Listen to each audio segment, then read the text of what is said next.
Good afternoon, guys. I apologize for my squinting here, but the sun's dead in my face right now. It's pretty cloudy, but it's about ready to go behind some clouds here pretty shortly, I hope. Today is Monday, November 11th. It is Veterans Day, and I would like to take a moment just to thank each and every person that has ever served. I don't care male, female. I don't care what branch of service you served in. Thank you for your service, regardless if you never went overseas or in combat or wherever else. If you put on a uniform for any reason at all, thank you for your service. It's something I never did. I come also close a couple times right after I got out of high school. There's times in my life I probably regret wondering what my life would be like now, but my wife don't like me to talk about it because she said I'd never met her, and we got a good life together. So I guess things worked out pretty good, but I've always just wondered. But I've always admired people that was in the military, and not only in the military, but your families. Having to deal with you being away. I know my brother-in-law was in Afghanistan for about 2 years, and my sister had 2 really young kids, and they both had health problems. And tell you what, she probably did a little bit better job handling it than I think I could have. But just a lot of people that go through with stuff like that. We all often think about the military personnel, but they gotta have good, strong families backing them up here at home to think about them. So, guys, guys or ladies, don't matter. No matter what uniform you put on, appreciate it. But anyway, back onto my hunt here. I'm in the same stand that I was in Friday morning and Saturday morning. And if you see the video I just posted last night, that my target buck up here, nice 8-point. I'm almost thinking it was a 3-year-old. Was hit by a car Friday night, just right below my house. So I just pulled the chip out of this camera. I'm gonna see. I know there's at least 3 or 4 other decent bucks in this area, so I'm not gonna be real picky. I'd like to go ahead and get both of my. I've got West Virginia gun season actually starts 2 weeks from today, so I would like to go ahead and get both of my tags filled before then if I could. And like I said, I have never tagged out with a bow by gun season. There's several times I could have, but I've always liked hunting the late season. But this year I think I'm gonna do something a little different. If I have the opportunity, I'm gonna do that. Like I said, I got 2 tags left, and I can take either a buck or a doe or 2 does. I can't take 2 more bucks, but I still have a buck tag for the gun season. And I still got a doe tag for bucks that are for our gun season too. And then we also have a couple doe days throughout December, plus a week of muzzleloading, which I can take. Well, if I get my 3rd buck, I'll have to shoot a doe during that, which is no problem. So anyway, I still got quite a bit of hunting left ahead of me. I still got a bear tag I'd like to fill, so if I get deer here next week or 2, or if I forget to fill both of my tags here next week or so, I'll probably be concentrating a lot more of my time up on public land trying to get me a bear. It's 65 degrees right now. Tomorrow we got a bad storm rolling in this evening. Supposed to be some, I don't know how bad, but they keep calling for a bad winter advisory. We got some rain coming in, I think around midnight or so, something like that. And around 4 o'clock it's supposed to change over to snow. So I think we're only supposed to get like an inch or 2 accumulation right here where I'm at. I'm in the southern part of West Virginia. But man, I tell you what, if it snows tomorrow, I would love hunting in the snow. And I would really, really like to be able to get up on the public land where a big cornfield's at if snow hits, and try to cut me a bear track and try to stalk up on a bear, get it. I've only shot 1 animal stalking, and it was probably a 2-year-old doe. So it's a pretty neat experience, but I'm pretty clumsy, not very quiet. So anyway, with that being said, guys, it's probably 3:30, 3:45. Probably got about an hour and a half before the sun goes down, unless it goes behind them clouds over. I'm really hoping. So anyway, I'm really hoping something's gonna show up here, but I'm gonna get off here and see what was on this chip up here in the last few days. Thanks for watching.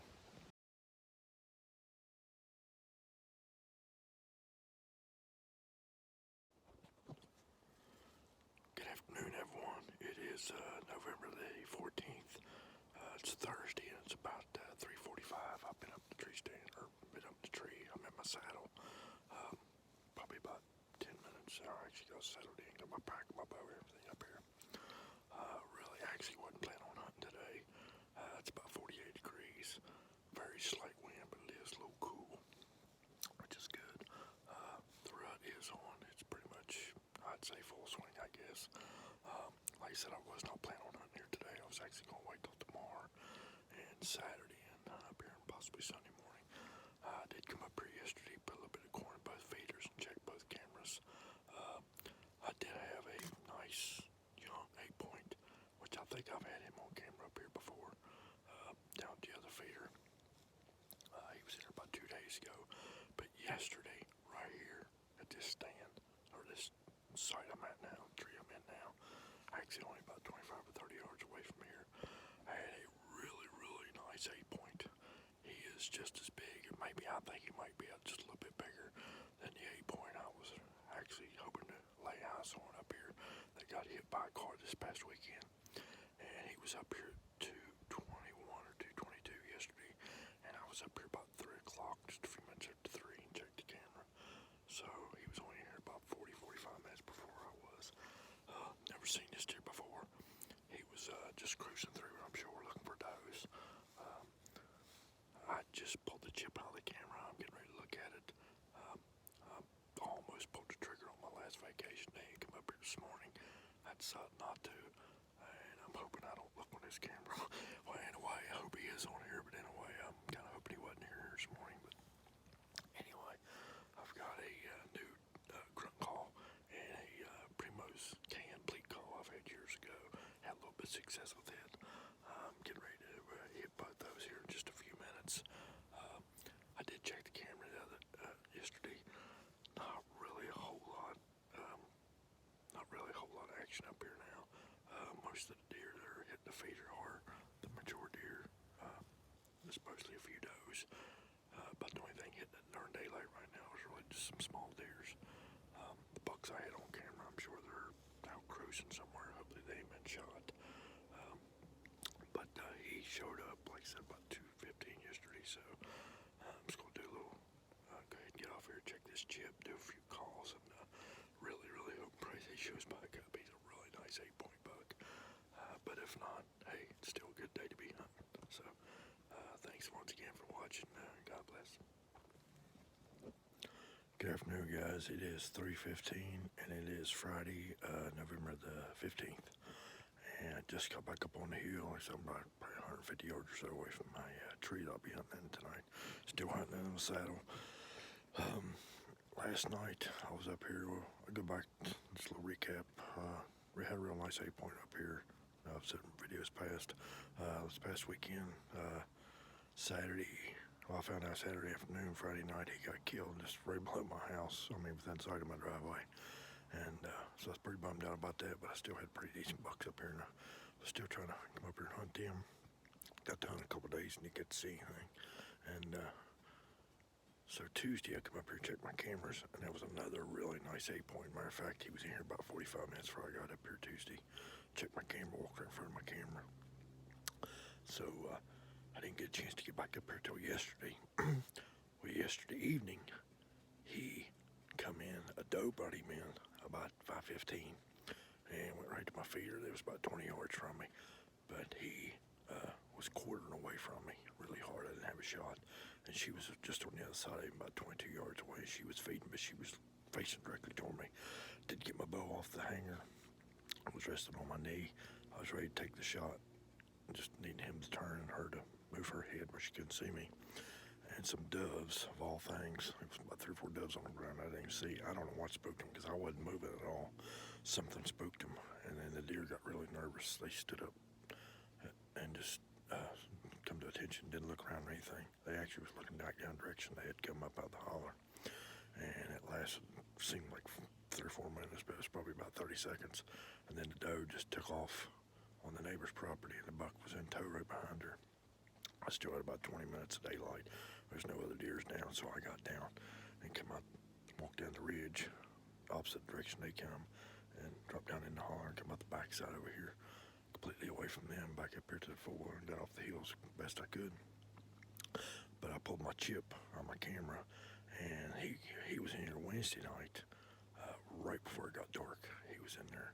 So, and I know for a fact he was in there last night. I'm gonna pull my chip again, but I'm gonna go look at it till I get home. Come on, go back to my tree the same way I come out, because I don't want to walk up the road I normally walk up. I'm gonna go in the back like I said, the way I come out last night and try to avoid it. I got a perfect wind tonight. It was good last night. It's a really light breeze, but it's perfect wind direction from the direction they come up out of last night, and where most of the deer have been coming up out of this one certain holler. I got a perfect wind for it. It's like I said, it's about 3:15. I'm really going to take my time, go really slow, and get up here in the tree, get settled in. I actually left my sticks and my platform and everything up here, my gear hanger and everything in the tree last night. I just got out of there. I got my backpack and my bow. I left everything else. Got out here as quietly as I could. So hope that didn't spook them. And like I said, I don't know, the doves spooked them, but as far as I know, they didn't even know I was anywhere in the area. So I'm really hoping he comes back in tonight. He's a really nice deer.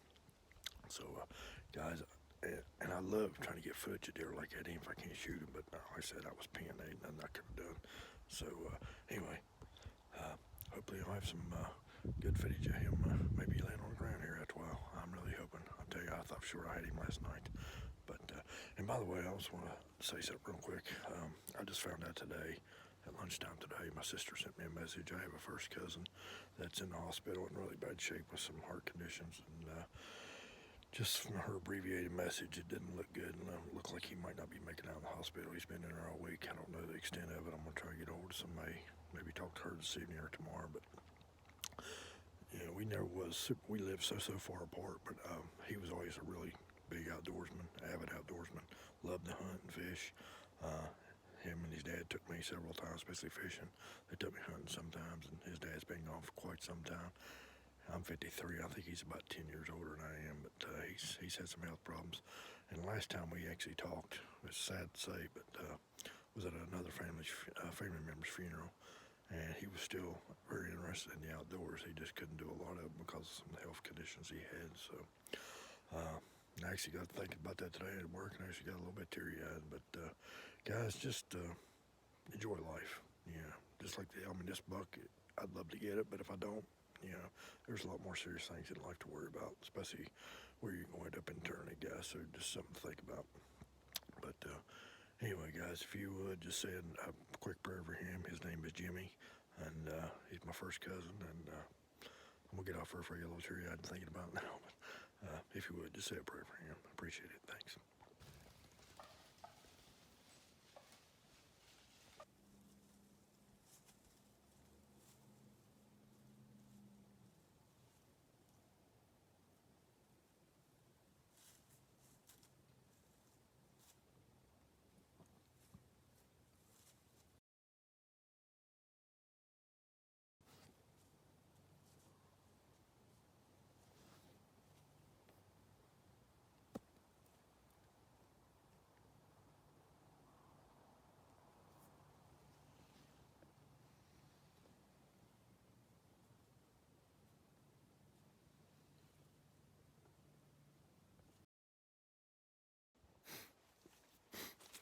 Good afternoon, everyone.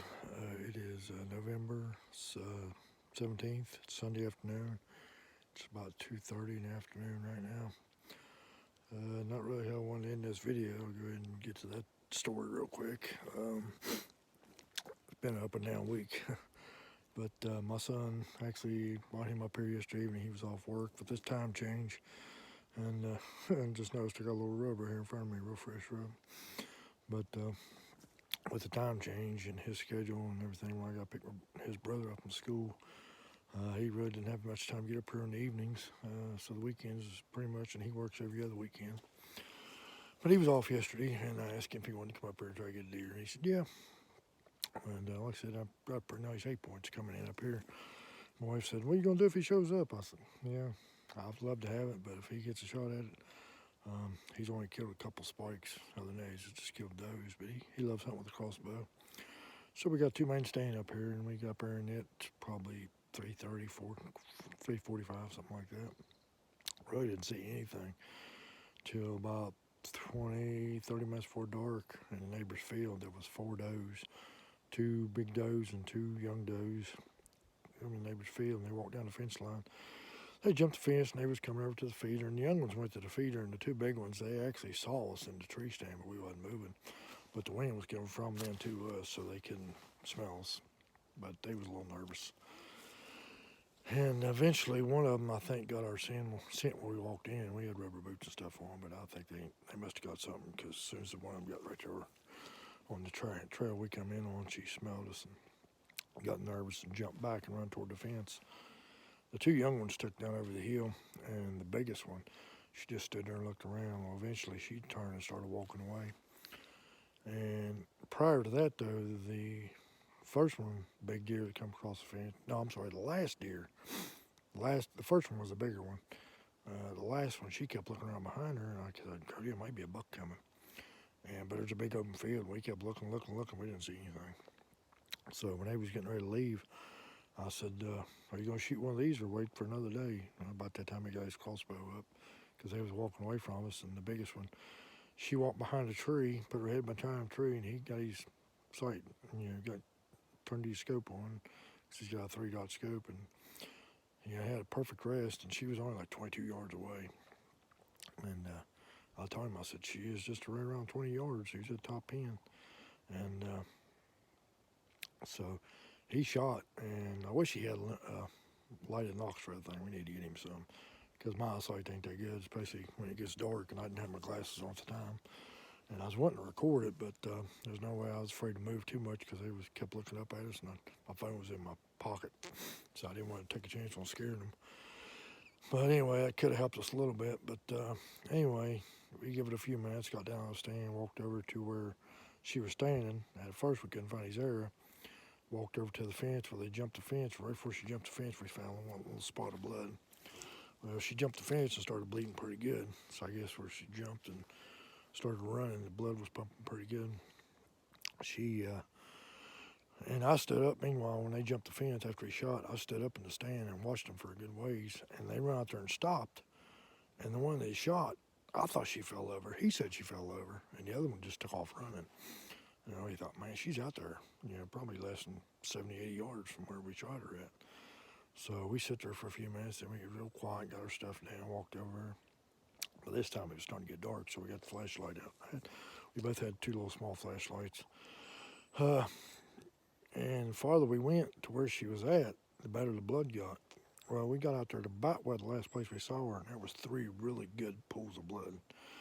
Extremely red, rich, dark red blood, but no bubbles in it. I should have thought right there I've known better, but anyway, he took one of his old arrows that was stuck in the ground, and I put my hat on the ground, and we started looking all around best we could, and we couldn't find any more blood. So we backed out, went off the hill in the four-wheeler, and we was gone probably 20 minutes or so. I got a spotlight and better flashlight and come back up here, and probably about 10 or 12 feet away, we picked up blood again, but it was getting pretty sparse. Well, she went down the field edge for a little bit, then she crossed back over the fence again and started down over the hill. Well, when we crossed over the fence, we jumped her up. I could hear her down over the hill. She jumped up and took off down over the hill. And I told him, I said, we had just jumped that deer up. Right then again, me being from my experience, but I was pretty pumped and excited he got one. I thought, oh man, she's bleeding pretty good, so she's not going to be able to make it very far. She's probably laying on the bottom of the hill. But right then, I should have backed out. So we went just a little bit farther. Sure enough, we found out where she'd been laying, and there was a couple another good pools of blood right there again. And then as she jumped and ran down the hill, it started getting more sparse. So I'm thinking the hole was getting clogged up maybe or something. I'm not sure. It was clotting up. Anyway, long story short, I'm 99% sure it was a liver shot. And, not seeing that the first time, as soon as I seen that bed, or as soon as I heard her jump up out of the bed, I'm no expert, but a hunter at all, but, I've got almost 30 years experience under my belt of hunting deer and trailing them and tracking them. Right then I should have just said, let's back out, come back later tonight or in the morning. And, but we didn't, and he was wanting to keep on, so I said, well, let's go real slow. We got almost all the way to the bottom, and occasionally I would just flip the spotlight up and look around and see if we see her laying anywhere. And we was almost at the bottom of the hill, and I heard something. I hit the lights, and then she stood up. She was bedded down right at the bottom of the hill. Well, she stood up, and we watched her walk off. She didn't run that time, but she walked. And right then I told him, I said, we need to leave her till in the morning. So anyway, long story short, I got up this morning. I set the alarm for 7 o'clock. Went in there. It got down to about 25 degrees last night. Went in there this morning. I woke him up and asked him if he wanted to come up there and look for church. We didn't have a whole lot of time, and he said he would rather wait till after church so we'd have more time to look for. And it was going to be pretty cool this morning. So actually, by the time we got back home from church, it just did hit like 40, 41 degrees. So anyway, his girlfriend come home from church with him because they got a youth group meeting tonight at 5 o'clock with a dinner and stuff. So they're going to that, and I didn't want to drag his girlfriend up here in the woods because she wasn't dressed for it. So I thought I'd just come up here and look. So I parked the four-wheeler up here on the property, and I actually had to walk down on the other guy's property because that's where the deer eventually ended up last night. Got down here at the bottom, walked all the way up to where she was laying, and there's just deer trails everywhere. I have grid searched it. I've been looking for an hour and a half. You know, there's a pond a couple hundred yards down. I figured that's where she was heading to. I have searched that bottom. I've searched this whole hillside. It's just thick and nasty. You know, we can't find a deer anywhere. Or at least I can't find a deer anywhere. So my wife's texting me to make sure everything's all right because I've been up here so long. But anyway, I just wanted to close this week's video out with that. And, gosh, it's my fault. I mean, the deer's not going to go to waste. I'm sure, critters are going to eat it. We got several coyotes up here, buzzards and crows and everything else. I know whenever I get a deer up here, I come back next day, less than 24 hours, and the gut pile's always gone. So, who knows? Something might already devoured it already. But I really hate it for him, and I really hate it for the deer that it suffered like that. So, what it is, I guess. Ain't nothing you can say about it. Just really falls back on me for not backing out to begin with. Since we saw that poor red blood, I shouldn't realize then it was a liver shot. And then as soon as we jumped her up and went down over the hill, if we left her right now, I know exactly where she'd be. Could have found her this morning. But anyway, that's the way things go. But I think I mentioned earlier in this video that, the buck that 8 Point that I was after that got killed on the road last Friday night. Just Lord willing, I had a nicer 8 Point show up Tuesday. Had him in front of me, 20 yards in front of me Thursday evening, but I just couldn't get an ethical shot on him, so I didn't take it. Plus, he was a doe with him. It was facing right toward me. There's no way I could have got a shot at spooking her. And have not seen him yet, but yesterday morning, I was up here. I was at that other stand, and at 7:35, it's just camera right up on the hill behind me where I'm just parked the four-wheeler at. He come through here at 7:35 yesterday morning. The only picture I had of him, but and he was heading toward my direction. I didn't get out stand up there till about 8:30 because I had archery practice yesterday morning, so I had to get to. But I don't know if he just went to a different direction when he was heading my way, if he cut scent of a doe and got on her trail or what. But the direction he was heading to, he should have probably come by me, but I never did see him yesterday morning. So as far as I know, he's still up here. Probably the only days I'm going to be able to hunt this week is probably Tuesday, and Friday, and Saturday. And then I'm not 100% sure, but I don't think we can hunt this next Sunday because Monday is our opening West Virginia rifle season. And I'm pretty sure that's the one Sunday that you can't hunt, is the Sunday before that opens. So anyway, so I've got 3 more days. Hopefully me and his path will cross. But other than that, that's pretty much the wrap up for this weekend. Like I said, I just really hate it for the deer, hate it for him. But and I hate to say, well, that's hunting. Well, no, that ain't hunting either, because I should have, but backed out. I let my feelings get in the way of common sense and knowledge. So anyway, guys, that's the way things go, I guess. Thanks for tagging along, watching. Get back off here and text my wife, tell her I'm getting ready to head off. So hopefully maybe next week will be better for me. Thanks for watching.